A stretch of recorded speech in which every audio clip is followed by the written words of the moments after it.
we have to dive into what everyone is talking about right now, and that's Phil Mickelson. Did he deserve to be canceled? I mean, to take you an idea of where we're at right now, Phil is effectively sponsorless. His but four major canceled. That's the question. Yeah. His four major sponsors are not with him, at least at the moment. Some have paused. Some have just, at least for now, cut ties. Don't forget, Phil did offer that in his somewhat of an apology letter that he issued. He said, he doesn't want to hurt his sponsors, and he had offered ahead of time that they could either pause or part ways if they felt like it was going to hurt their business anyway. But I'll tell you, I'll start off by saying, and we'll give our opinion on it, but I think it is sad to see somebody who is and has always been such a loved personality in golf, right. Mm-hmm. to see this kind of fall from grace so dramatically at this point in his career. This is a point in his career where he could have really just kind of wound down a little bit. He had his big win at the Ocean Course at the PGA, winning a major, the oldest player to win a major. And he was riding high. He's been loved on social media, but he's also been fighting this fight for a while. Right. This is not new, this kind of grief that he's had with the PGA Tour. And I think maybe he pressed too hard. Maybe he did. And I'm curious to see if it does translate to the fans. I don't think it will. I see a lot of comments on some posts like, Phil, still love you. You're the man. I think that love is still there for Phil from the fan side. I could see maybe a lot of his peers being upset with him, but we'll see. He went into some social media hiding. I don't think he's going to play in an event in a while. Yeah. And we'll speculate on when we think he will return and where the safest place is going to be for that. But you're right. There was a lot of tour players who spoke out against it. But let's first kind of rewind. Let's first talk about where this kind of the roots of where this began. Mm-hmm. Then we'll talk about what was said, and then ultimately the fallout and where we are now. And one thing is, Phil, dating a ways back, has aired his grievances with the PGA Tour in a lot of ways, calling them greedy. Mm-hmm. Unfortunately, where this is kind of spinning in a tough direction for Phil is a guy who's made upwards of $100 million over 30 years on the tour. You make that much money from an entity, it's kind of hard to call them greedy, because he's made quite the living off the PGA. And I think that's where a lot of players came to the defense of the tour, as being like, is this ultimately a bite the hand that feeds situation? It's interesting. And Zach, you and I, we were looking at what's like, hey, let's look at Phil's money situation, like the speculations about him going broke, things like that. And upon that search, it said he's made over $350 million in his career. It's crazy. Yeah. And so he's made quite a bit of money, but he also, in some ways, I understand the point he's coming from, in that the PGA Tour can be a little bit too, in some ways, a lot of them feel a little bit too tight and restrictive over what they own from the players. Right. So one example that he gave, just one example, was the match that he had with Tiger Woods. Obviously, those are ultimately very lucrative for Phil as well. Sure. However, did you know that Phil had to pay the PGA Tour $1 million each time for licensing rights for his own content that he was creating? And that's where Phil was upset. In addition to that, because the PGA Tour owns the rights, the broadcast rights to everything that happens at these events, they can then take that and do what they will with it. So, for example, Phil is mentioning how the tour will take a clip of his, something that he did in one of the events, and they will license it out to businesses to use for a lot of money. Yep. And Phil never sees a dime of that. So this had been building up over years and years of Phil was upset by it. He wanted some sort of way to leverage it. Now, don't forget, in the PGA Tour, it's not like they've got big unions or stuff like that. And you see in other sports where they can kind of bargain together. Each player has their own agents and things like that, but there's not a lot that they can do, leveraging the PGA Tour, and here's where he felt like he needed leverage. So that brings us to the comments that were made, right? So Phil, and they're long quotes that are out there. You can take a look, but one of the things that he said was, he started by acknowledging, and this goes down to the new Saudi, the Super League, or whatever you want to call it. It's backed by Saudi money. And he acknowledged how bad, that can be because of the human rights violations, from the Saudis. Right. And, he even went so far as, he called them bad. These are some bad MFers. Mm-hmm. And where Phil then, I think, kind of crossed that line is where he said, however, if we can use it to our advantage as a bargaining chip effectively and as leverage against the tour, then I'm going to. So I think that that's what ultimately upset a lot of people. And that's what upset a lot of these sponsors. I get it now. Is that they're going to say, listen, if you acknowledge that there's these massive human rights violations, all the different things, he talked about, the killing of journalists, you talk about like some of the oppression of gays and women and stuff like that. So it's like, all right, if you're acknowledging that, Phil, then just leave it there. Don't do business with them. And Phil, I think it wasn't very eloquent what he was trying to say. I don't think it was well thought out because he was just kept coming back to saying like, well, those are all bad things, but if I can use it as leverage to push the tour in the direction that I think it needs to be pushed, then I'm going to do it. Yeah, and that's where it got confusing for me because isn't Phil have a financial interest in this league? I've also heard that as well, that he's got some sort of financial. Now, don't forget, this is the it's headed up by Greg Norman, and there are some other financial backers, but the biggest financial backer, right, comes from Saudi Arabia, and so there's a lot of. But I think that's where Phil ultimately he got hung up on 2 points. The one of just saying I acknowledge how bad they are, but yet I'm willing to do business with them if it gets my agenda across. Yeah. That's one. And secondly, by in general going after the PGA Tour and attacking them as greedy, it wasn't a good look for Phil from a guy who's made so much money from the PGA Tour. For sure. So that's what caused him to lose the sponsorships. That's a big part of, I think that's a big part of it. And they're paused. They're not exactly gone. They haven't parted ways with Phil Mickelson. For all that we know. For all that we know. Right. And that's the thing. Where a lot of this has to be speculation. Now, the story was originally broke, by Alan Shipnuck, who's a well-respected journalist, and he's been working on this biography of Phil. And then there was some back and forth of like what was off the record, what was on the record. And that's where some people were upset with Phil's apology because it didn't seem as much like, he issued this long 500-word statement. And a lot of people said, it's not so much an apology as just trying to basically defend himself. Right. But Phil, that's where, as other players started to come out, you had guys like Brooks Koepka, Rory McIlroy, had some very strong words for Phil, just basically saying, I wouldn't be calling the tour greedy. But a lot of the other players who've ultimately said that they're not going to be participating in the Saudi League all kind of cited the reason that they're not going to do it is they want to stay where the competition is in the PGA Tour. They want to play wherever the best players are. Sure. Right? Yeah.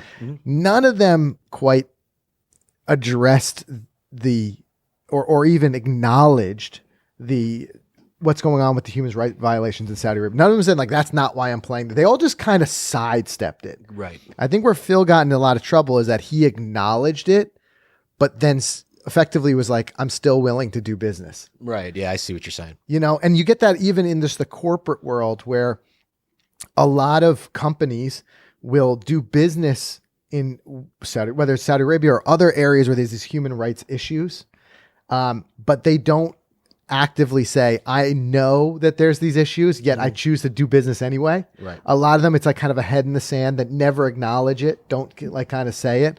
So, because then in a way, it's almost like a backhanded way of saying you're okay with it. And I think that's ultimately why the big sponsors are saying, I'm sorry, Phil, I can't ride this train with you. Yeah. It's interesting. And do we know anything about this Super League? Right. I mean, we were running and gunning in Innsbruck while this news came out, so not a whole lot when it comes to the Super League. But it had a very USA dominant schedule. For sure. I think 10 of the 14 events will be held in North America, whether the US or Mexico, Canada. And that's the other thing I heard from a lot of these players. It's like they don't know if they can. That's another thing they were saying, other than addressing the human rights stuff. They were saying, like, I don't know if I could put my support behind something that's so new. The league is too new. And also Saudi leagues in the past, I believe, have been under fire for, like, they've been around for a certain amount of time, and then the funding just got cut, no questions asked, and it's just done. And that could easily happen. Yes, and it's a delicate line because don't forget, there's also some of these Saudi events every year that you see these tour players will get paid just to appear and play in. And they're allowed to go do that. and they've been allowed, because don't forget, this is part of like the DP World Tour, and Sure. it has some like Asian tour backing, so that which legitimizes it in a lot of ways. But I think again, what it comes down to is no other player has gone so far as to acknowledge the human rights violations and say, I'm going to participate anyway, full well knowing that. Yeah. Now, Phil was kind of talking out both sides of his mouth. He's like, I acknowledge that, and in a way, they're bad, and I hope that they fail. However, if I can use them as leverage, I am going to do that. You know, I got it. Instead of kind of stopping short and be like, listen, I where Phil could have possibly gone a better direction would have been to say, listen, I've got my grievances with the PGA Tour. I would love nothing more than to use this tour as leverage to try to push my agenda. However, they're bad MFers, as he said, and I just have to keep my healthy distance from them. I think he would have been well off that way, but he might not have gotten across what he wanted to do. Yeah, I think Phil could have easily gone about this whole thing a little bit differently. I think the one thing that really started catching people's attention to Phil and the Saudi tour was that he paid a lot of the legal fees to get the Super League off the ground. Measured financial interest. Yeah. So he paid millions and millions of dollars to make sure that they had all the bylaws and rule sets and made If he's sure just doing all this to make a point.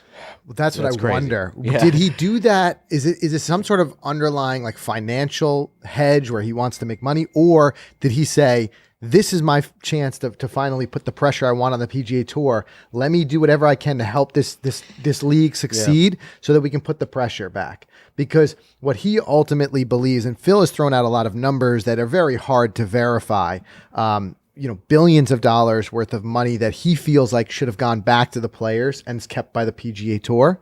And he feels that things like these player incentive programs and the 20 million they're throwing here and the 10 million, he felt like those were just little kind of, distractions and, to what was really going on. I think There was actually a report that Phil didn't even win the PIP. I had heard that. I heard that even Tiger may have won it. I think Phil would be vocal about that if he didn't win it. I think he would have heard it on Twitter. Like, guys, I really didn't win this thing. I think he would have came out with it. Yeah, but now I think ultimately we're not going to hear a whole lot from Phil. So we're well, that's my question to you. When we do see Phil again, now he's sponsorless. Is he showing up with a bag of Callaway sticks and a KPMG hat? He did say he wants to remain loyal to his sponsors, even though they're not partnered with him. Well, I definitely don't think he would be blatantly wearing the sponsor, because if they don't want that tie, it would harm them more. I mean, he's got to wear like a pair of overalls. He could just wear a black hat. The KPMG hat that like has the 4 boxes, but it says Phil instead of KPMG. That would be in like a wild statement. That would be something. That's a lawsuit for Phil, probably. But I mean, so where we go, right? So like, is he coming back? What's he going to do? Phil's already said he's going to take a little bit of a break. He says he's felt a lot of the pressure. He's apologized. He says he never meant to hurt anyone, never meant to hurt the game. All those types of things. Like I said, he's been a lovable guy on tour for a long time. I think you're going to separate this as far as fans go into a couple of buckets. You're going to have people who think that canceling was too far. There are going to be people who say like, I don't agree with what he said, but it was too far for everyone to pile on. And they're going to say, I'm still with Phil. Haley Ostrom said that. Did she? Yep. There's also going to be a group of people, honestly, who really don't know what happened as intimately as we do. Don't forget, we follow the PGA Tour week in and week out. You've got a lot of fans who will just, they're kind of like fringe golf, fans who will just watch the majors and things, and they won't really know. They'll ask their buddy, be like, "What happened with Phil? Why is Phil not?" Do you know what I mean? Yeah. So there's a big demographic of that, and then there's going to be people who just like, "Hey, it's unforgivable," and whatever. So the question is like, where would he return? And I got to look to Augusta. I don't know. I think he needs time. Well, Augusta's 2 months out, right? And I think one thing that might work in Phil's favor there is that fans would not have really an opportunity to really come at him there. Augusta won't allow it. Right. If you're booing and creating a scene, you're gone. You're out. So if there's any event that's going to offer him a little protection from that, it's going to be the Masters. Okay. Whereas other events, he can really stand to be potentially heckled. I just don't know if it's going to be. I don't know if this is. I just don't know if it's going to trickle down to the fans creating actual rage. Wouldn't he have to still do media at the Masters? He would still do media. He would get the questions. Torched. Not only that, he's got to go to the champions dinner. I mean, Torched. Right. A lot of people speculated that same thing. I heard some takes on that where they're like, he might not want to right now sit there across with the other champions and have sit to across from Jack right now and get the heat. Right. Gary Player and. But I don't Woods, think that the pure rage is, people being truly upset is going to trickle down as much to the players. I think it's more so what we're seeing is brands who nowadays brands have a lot at stake. They've got to be super, super conservative, right? Because they ultimately don't want to some sort of boycott or something like that. And I think brands are like, listen, you in any way acknowledging what you acknowledged with the human rights violations, but then continuing to want to deal with them is just something that we have to distance ourselves from. Yeah. But I don't know if that's something that's enough that the fans are going to be in outrage and they're going to just turn on Phil in mass. We'll see. I mean, I don't think it's going to trickle down to the fans, but we'll see. Yeah. Time will tell. I'm really interested to see where this Saudi tour goes. Yeah, me And too, because this has especially- been a tough turn for them. I think that they just lit a fire. Like Norman's on a mission right now. You know what I mean? Like But his who are they letter. going to Yeah. get at this point? I mean, we'll find out in 2 weeks. They'll get That's some the people. most interesting thing They'll to get me is that the weekend of the Players, which is one of the biggest weekends in the PGA Tour, the Saudi Tour is going to drop a bomb saying that 20 athletes switched. I think And it look- might have been 20. Maybe it's not that many anymore. Yeah, how many now are staying But how many with this bad And PR? for fill people in who are not sure what we're talking about, just before all this big Phil news hit, they said, for this new league had gotten to 20 players. Yeah, this was right when all the Bryson going to the Super League news was dropping. Yep. And they said, we've got 20 players. And effectively, they said they were going to announce who they were the week of the Players. Of course, you come out the PGA Tour's biggest event, well, one of the biggest events. At least, it's tough. But I don't know, because now I've got to thinking, now we're seeing actual statements from Bryson saying, no, I'm not doing it. I think now these guys are seeing like, That could whoa, just be to save face. it could be, but there's got to be guys who are very close, and then they see all of a sudden this heat with Phil, and they're like, I don't want that. I was thinking about it, but now I'm out. If Phil just started his own YouTube channel, he'd have a gazillion subs. He'd be hysterical, and he'd make his own money, and he probably wouldn't have to give the tour a penny. I know what Bryson does. That's what Phil.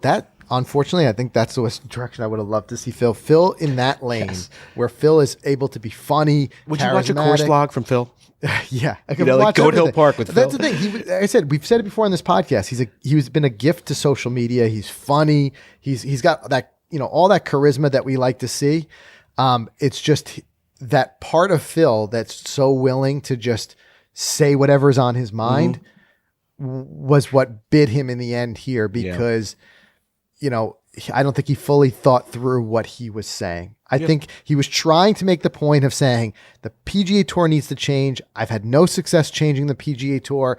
This is finally my chance. I just hate that this happens to be the leverage I have, but it's the leverage I have, and I'm going to run with it. Right? That's what he said. That's what he was thinking was.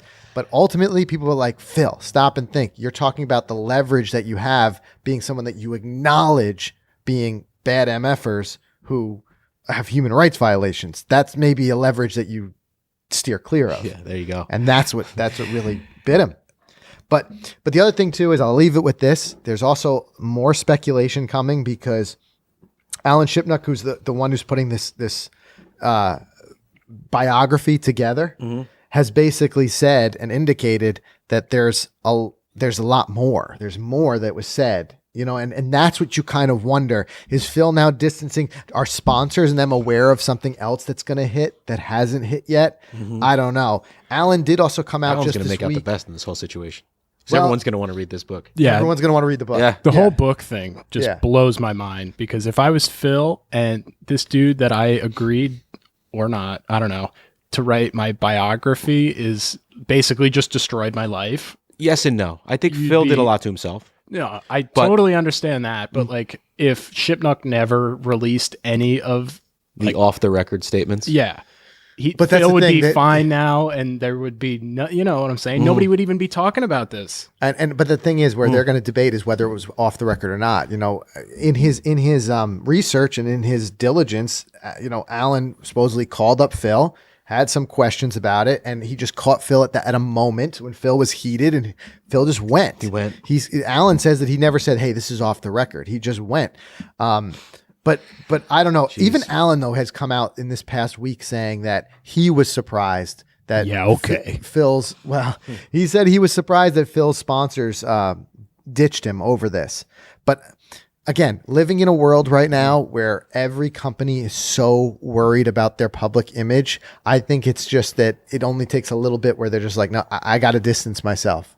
None of them are coming out and saying like Phil's a terrible person. They're just saying like, it was unacceptable what he said, and we just got to distance ourselves. That's it for now.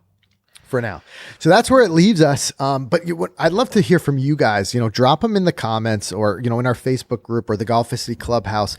All the places that we've got our conversations going on, and let us know: does this, what Phil did ultimately, and what Phil said, and how Phil has responded, and how Phil has apologized, where does this leave you with Phil? Is it unforgivable? Were you a fan, and will you continue to be a fan?